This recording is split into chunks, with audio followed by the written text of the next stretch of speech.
What's going on, folks? My name is Jonathan, and this is another edition of Comic Book Cinema. Today, it's going to be me. I'm drawing a blank on his name, Seth, right? Yeah. Why don't you introduce yourself, man? Okay. I'm Seth Karras. I am a podcaster because Jason and me got a podcast, the Cinema Squad, that you may want to check out. Yeah, I'm just a guy who likes movies and stuff. Heck yeah. And Jason, you want to introduce Hey, yourself? how's it going, everybody? Second time being back here. I'm a podcaster. I do some comedy. Whatever you can think of, I do. So yeah. A true wrestling aficionado is Jason. As you learned last night when I was texting you all throughout All Out, the greatest pay-per-view I've ever seen in my life. It was pretty good, but guys, so today we're going to review Shang Chi. We have all went to go see it over the weekend, over this Labor Day weekend. I think it's safe to say that all three of us probably have a lot of thoughts on this movie.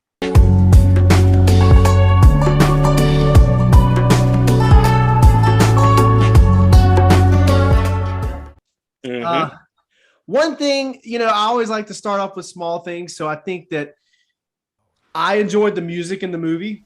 I thought it lent itself very well to the film. It was unique and different. Honestly, when I think about this movie, everything about it to me was unique. It wasn't a formulaic, cookie cutter, typical Marvel origin story. Sure, they borrowed from blueprints, from Black Panther. I saw a little bit of Black Panther, inspiration in there. But man, it was just somewhat alike when it comes to other types of movies. It was so unique in so many different ways as well. By the way, anyone watching this, there's going to be lots of spoilers. We're going to do a deep dive into this film. So if you have not seen the movie yet, do not watch this yet. But honestly, my big takeaway, or like what I was telling my wife when we were leaving the theater, it was almost real karate, like kung fu movie, but they had to make it look uniform to the other films, and I think it suffered from that a little bit, but I still loved the movie. So absolutely. What about you, Steph? I kind of agree. I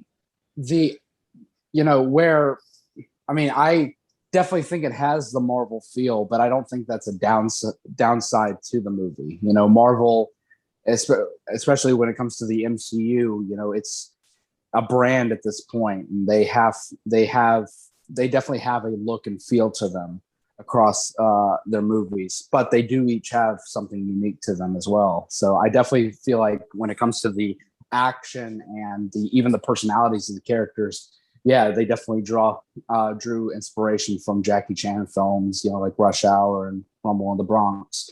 But when it comes to the heart and the emotion of the movie, yeah, I think Black Panther may be the best comparison to it, because it really just kind of drops us into the middle of the action. We don't really have, that meeting Peter Parker and seeing he's a nerd and then he gets bitten by the spider. We don't get that type of origin story. We're kind of just dropped into the middle of Shang Chi's adventure and kind of get bits and pieces as the movie goes along. And I think the movie is wonderfully paced in that way.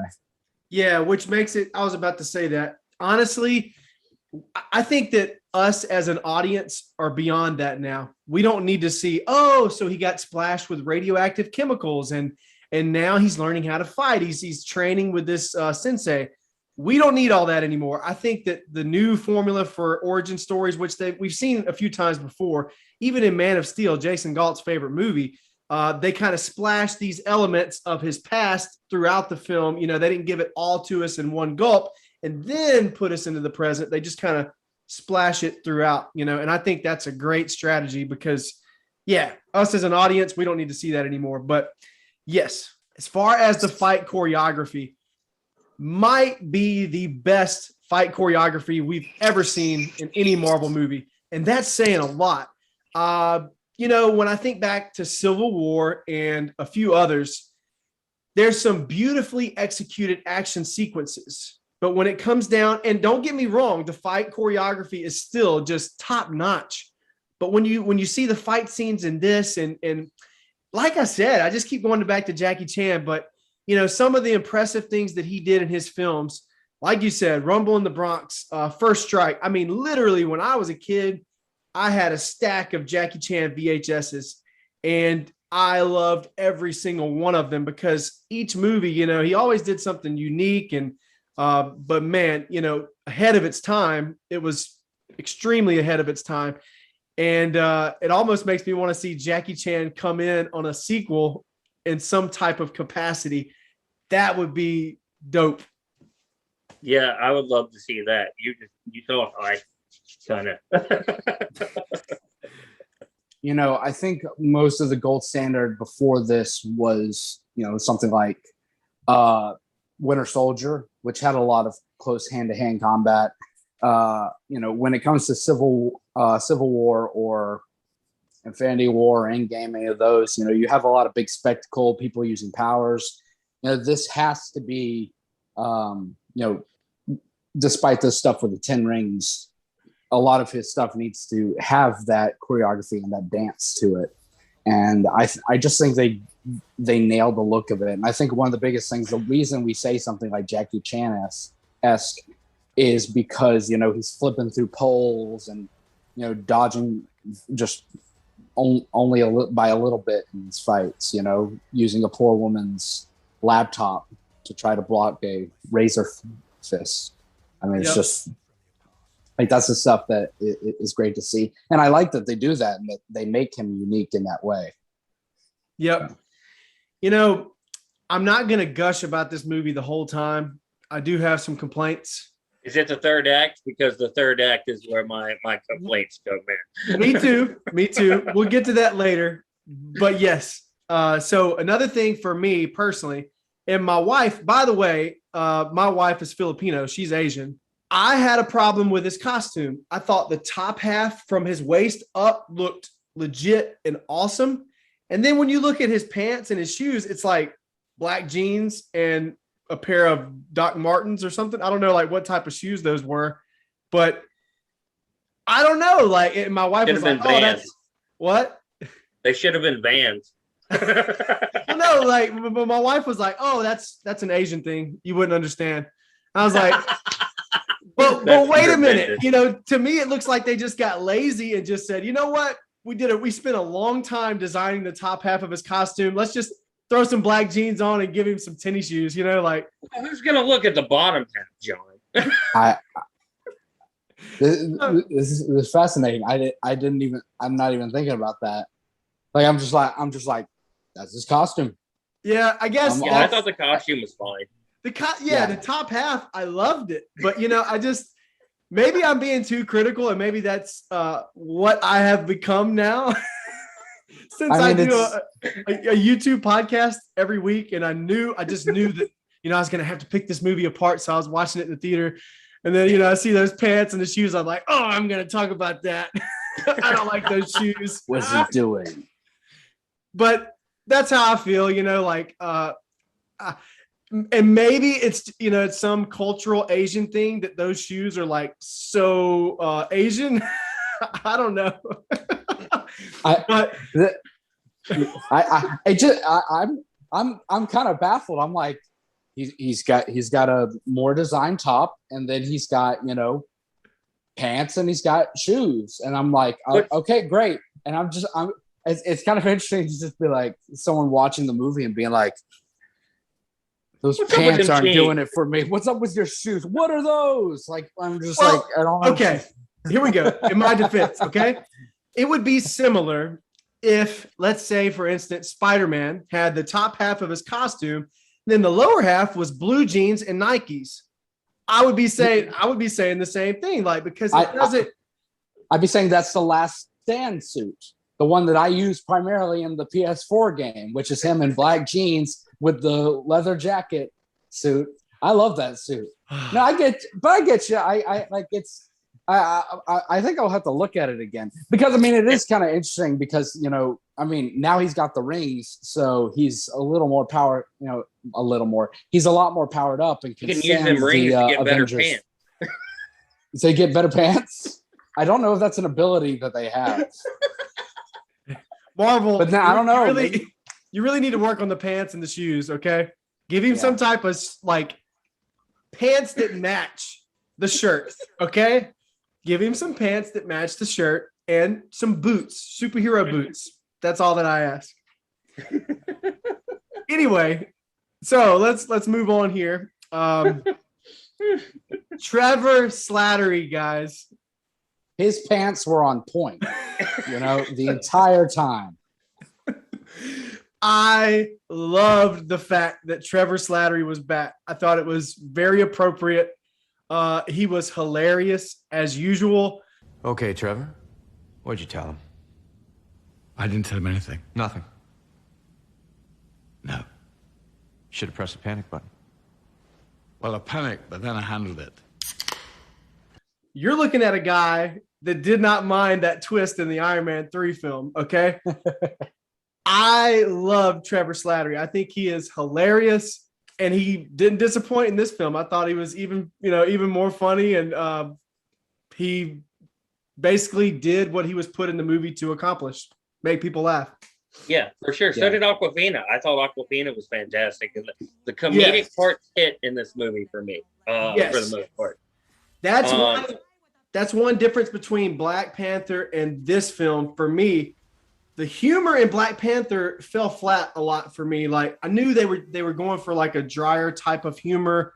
And a lot of times like they would tell a joke, about his shoes or whatever. And I would just be like, that's supposed to be funny. But yeah, the humor for me in this film was on point. Even to the point where like they do the Hotel California. And I think the best sequence of the film, the tower scene where they're flipping off and they're catching each other on the scaffolding. Yeah. By far the best scene in the film, like choreography wise, and it kind of sucked because like the one negative thing I really have to say is the third act was kind of a mess. Just a little bit, not a mess. Maybe a mess is not a good way. It just built up to something more epic than I thought it delivered. And, I didn't care about any of those characters at the end. It's funny how they were fighting on bamboo scaffolding because that's another callback to Jackie Chan movie. I think that was Rush Hour 1 or 2, one of the Rush Hour films where they were fighting on the bamboo scaffolding. And it was good stuff, man. Good stuff. So yeah, like you just mentioned, Jason, that was in my notes. I had great supporting cast. Awkwafina did great.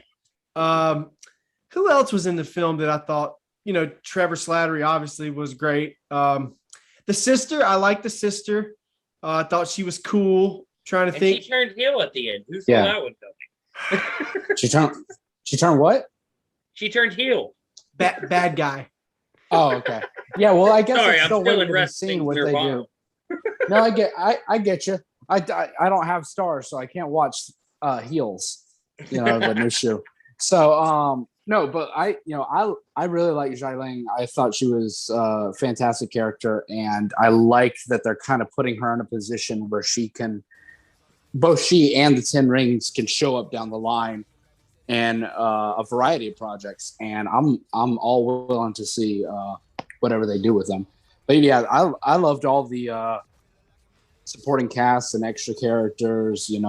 Michelle Yeoh, the actress who played their mother, was very great too. And then Tony Leung and just as Wenwu is just a top tier MCU villain.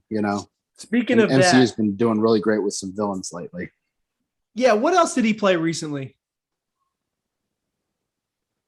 He wasn't Shang Tsung in Mortal Kombat, was Tony? he? Yeah. That's a different actor, right? I think that was that. Yeah. The guy who was Shang Tsung was the guy who was Lao in The Dark Knight. Yeah, it's a different actor. Was it? Yeah. Wow. Okay. He really stepped up and did a different role in that movie. Yeah, he really did. Yeah. So The Mandarin, I guess I don't know how I feel about him being a sympathetic villain. Part of me thinks it's whatever, it's fine, but then another part of me just wanted him to be just a ruthless, merciless, evil person, but they ended up making him more of a sympathetic type villain. And the intro too for me was a little odd, like where the way he met his wife. I don't know. For me, that was just kind of cheesy. Very Crouching Tiger, Hidden Dragon. Which, yeah. I was here. I guess it was kind of yeah. I'm going to I'll tell the story here. We had a lady who was very upset that the first part of the movie was not in English, and in her theater, she let us know about the entire movie. So, a Karen. Oh, very much a Karen. Like, who came in like 5 minutes after the movie started. It was the worst. Yeah, a little off of that. I actually would have liked a few more of the movie moments to have been in Chinese. Like whenever he was, I would have really liked at the end, before Katie shoots the arrow into the Dweller in the Darkness's throat. Like whenever he's using the rings to hold on to Jai Lang, keep her from going. And she's, let me go. And he says, I'm not leaving you this time. I would have loved that dialogue to have been in Chinese, because that's who they like, that's that's their language. That's what they grew up with. It just, I think would have rooted that moment in just like taking them back to the moment of them being kids and their connection. But I mean, like I said, that's one of those things where like I don't think the moment is ruined at all by not having that. For me, that would have been a moment to I think it could have been a little elevated, because I saw this movie twice, once Thursday and then again Saturday, and I just I loved it even more the second time. Especially the third act, because I felt a little bit of what Jason was talking about the first time. Not really that was bloated or didn't feel epic. I actually felt it just went a little long. But watching it the second time, it flowed a lot more, and I didn't feel that like at all. I was fully engaged the entire time. So, and that kind of thing happens when you watch a movie multiple times. Yeah. So. Yeah. I'm interested to see how I feel about it my second viewing. We keep referring to it. We might as well just talk about it. Let's talk about the third act and how we really felt. Okay. Yeah. So I feel like me and Jason are probably going to be thinking the same on this one, but I almost wish we would have gotten something a little more grounded and down to earth. I know this is a Marvel film. Okay. So the conclusion, having two dragons facing off, is not that far out of and also it is unique. It's sticking to that unique formula, but it kind of lost me a little bit. It felt, it just, I don't want to use the word out or the phrase out of place, because they talked about the looming threat of the evil dragon that lurked behind the wall or whatever. Of the dark. Yeah, I guess I could have just used a more personal, like between the Mandarin and his son, Shang Chi. Wen Wu, I think that would have been more intimate and more meaningful to have those two face off. But like I said, they went the route of the sympathetic villain.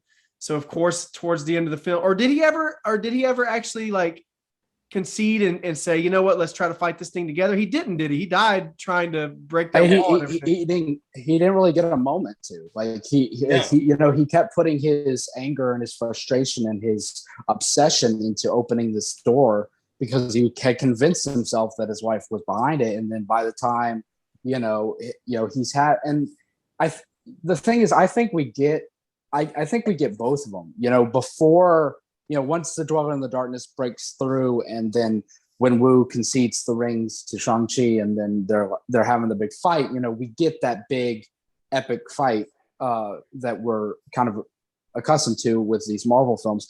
But before that, we get a good extended fight between Shang-Chi and his father.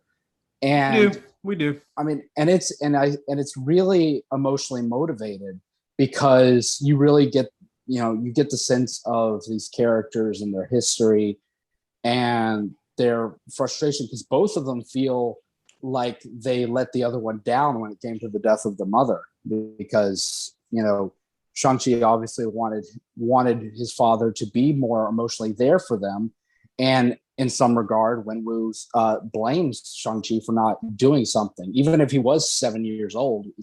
It still was your duty to do something. If anything, you die trying. So where was Wenwu at though at the time? Huh? In groceries. He's getting some peaches or something. I don't know. Come on, man. Look, they like a hurricane had just hit. They needed some gas, and like the local marathon wasn't having anything, so he had to like go to like, the next town over. Fill up a barrel for the generator. It's a $25 minimum. He's like, my God, if only I had some rings, and then he goes about, But yeah, for me, it did the cardinal rule that I hate in a lot of big action movies. Someone is sitting there on the ground looking up at what's going on, and they have to say what's going on to the people in the audience so they understand what's going on. Like when he's like, if this dragon sucks this dragon's soul, then we're gonna have some problem. And I'm just like, oh, I didn't need that. I could look and see what was going on. I didn't need you to explain it to me. I don't know. There's a lot of crazy stuff going on there, though, Jason. You do kind of need a little bit of an explanation there. I gotta say, Jason, I know this is China and anime is more Japanese art, but that is a common thing in Asian media of like you will get a whole fight in an anime, and someone will do this long move, and then you have another character telling us that they just did this long move and why it's so cool, and it's amazing, And I guess it's kind of like you gotta give and take, because we gotta understand, like, this is a character that most audiences don't know. Even if you are a comic fan of Shang-Chi, they're changing a lot of comic material for this, from his father to like the characters around him, because some of the old comics and stuff, regardless of how loved they are, have a lot of problematic elements to them. And so Kevin Feige and the writers and directors and actors are having to revamp that for not just audiences who know absolutely nothing, but also the fans who know something now. And I don't think that's connected to we got to do this to the dragon, but I do think it is connected to the way they present the movie as a whole. I mean, like I said, when it comes to these like any of the MCU films, this one, I was excited for it for a long time, and it just met all my expectations. And if I'm just excited to see what they do with it in the future, with any of these characters. Yes, a sequel is exciting.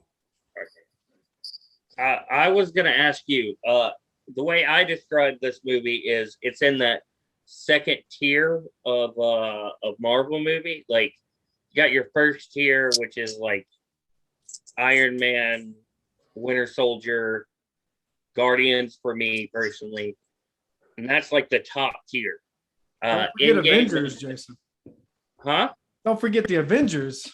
Yeah, the first Avengers is up there with me. But like Endgame and Infinity War, I think are above that. It's just they're not really standalone movies. So like, they're kind of in this weird, not in the tier system. But you got the top tier, and then I have this movie firmly in that second tier, which is very entertaining, but it's not one of my favorites.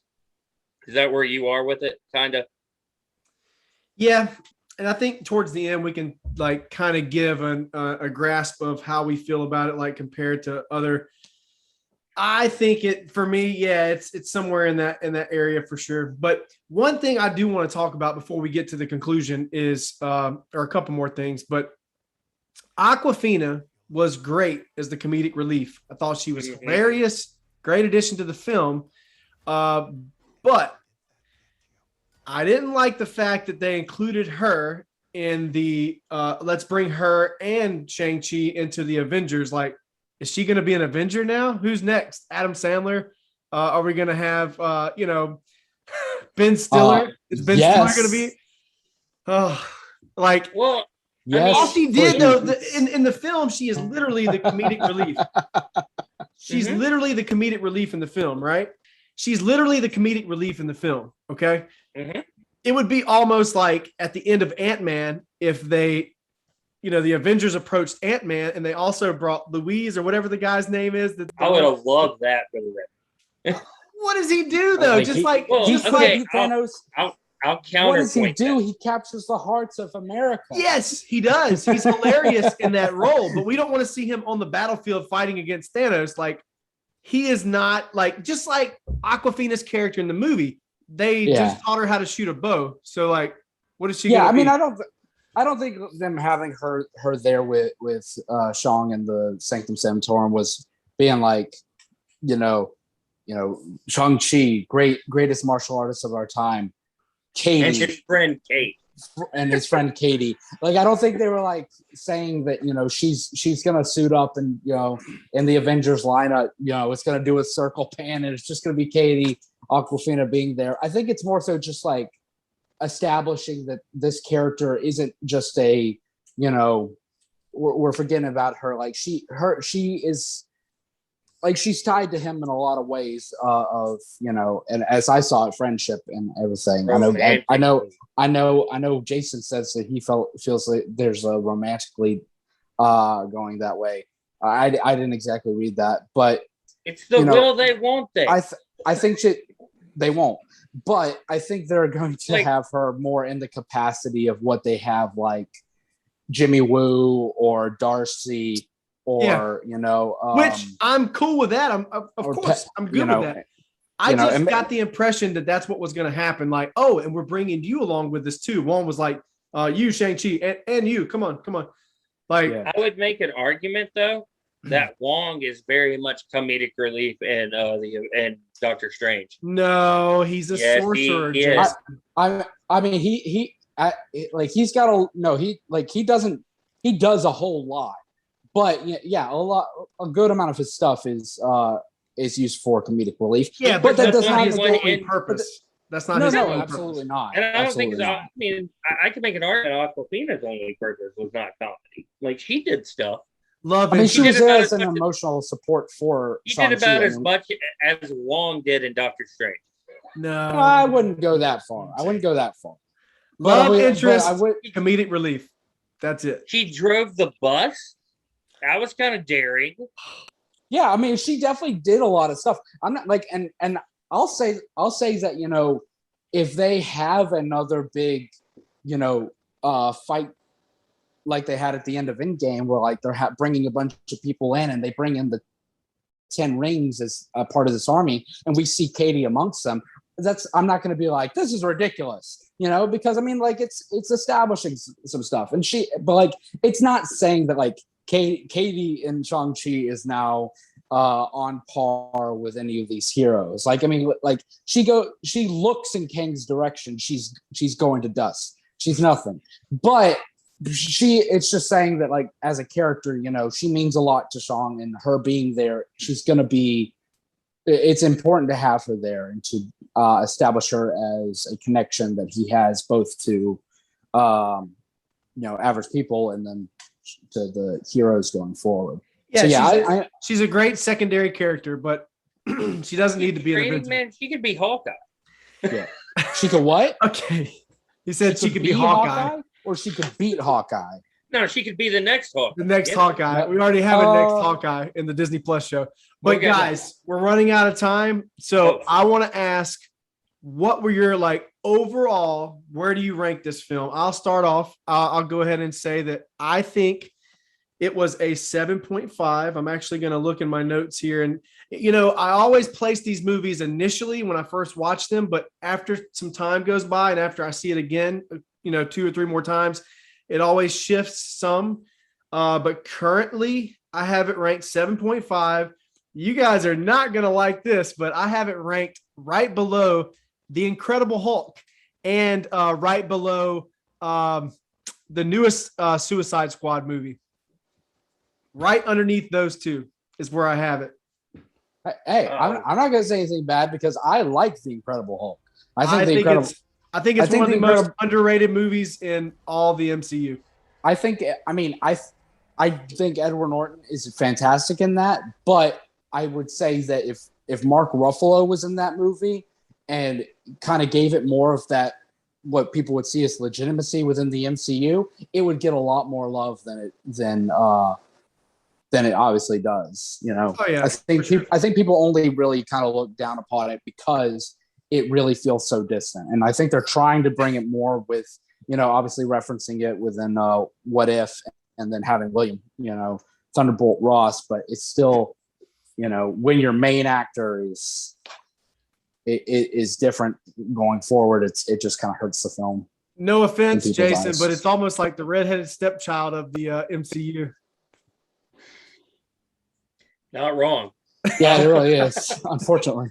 Jason, what did you think? I gave it, as I so cleverly gave it, I gave it 7.5 rings out of 10. I thought it was fine. I liked it a lot. I mean, I enjoyed it quite a bit, but it's not on that top tier of like Winter Soldier, Guardians, or it's on par with like an Ant-Man or Black Panther, in my opinion. I agree. It's above Incredible Hulk to me, but it's way above Black Widow. Black Widow and Thor: The Dark World are kind of that back half. And yeah, it's definitely better than Black Widow. What about you, Seth? I think I would end up giving this 9 out of 10 rings. I mean, it's just, like I said, I really got into what this movie was about. Everything that they were trying to do, I feel they did successfully. It makes me excited for the future. I haven't done my rankings yet, but I mean, I think it may be in like number 5 place, which was previously held by Black Panther. So I think if I'm ranking them, it may go in that position. But like I said, yeah, I really, really dug this movie. As far as an origins film, it was done very, you know, like we said earlier, it's very unique. It set itself apart as much as it could. So yeah, guys, thank you very much for joining me today. It's been a pleasure having you on the show, talking about Shang-Chi. Everyone else, make sure you check us out on Instagram. You can follow us at Real Comic Book Cinema. Also, we're on Facebook as well. This is our YouTube channel. Do us a favor, click subscribe. Make sure you like the video. Yeah, just click that button. Like, subscribe, comment, share. All that good stuff. Guys, thank you for joining me. And I'm sure we'll see you guys again in future installments. And to everyone else. Wait, we got to plug. Real quick? We got to plug. I want to plug real quick. If you want to hear more thoughts on this movie, plus on The Suicide Squad and Who Framed Roger Rabbit and many movies to go forward, check out The Cinema Squad on Apple Podcasts and Spotify. It's great. Also, Jason, send me the link so I can post it. Also, I'm on that show too, but this week, straight to DVD, September, continues on Jason Explains It All, and I'm going to explain to my two co-hosts in the Cinnamon Squad. The Wickeds, Jonathan. You remember the Wickeds? I think I saw that, maybe. Yeah, we watched it at Tommy's house all the time. Okay. Ron Jeremy. Explain that one. Yeah. So check that out. That'll be dropping Thursday. Thank you, guys. Have a good one.